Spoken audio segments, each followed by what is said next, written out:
Ma, apat lang na letra pero kung mawala sila, hindi natin makakaya. Mama, ikaw ay mahalaga sa ating pamilya dahil nung kami mga bata pa, alam na namin kung paano ka magsuporta.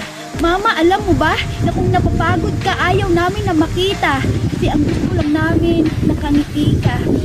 Kasi yun naman di ba, nung kami mga bata pa, isang patak lang ng luha galing sa aming mga mata. Nandyan ka na para ibalik ulit ang aming mga tawa.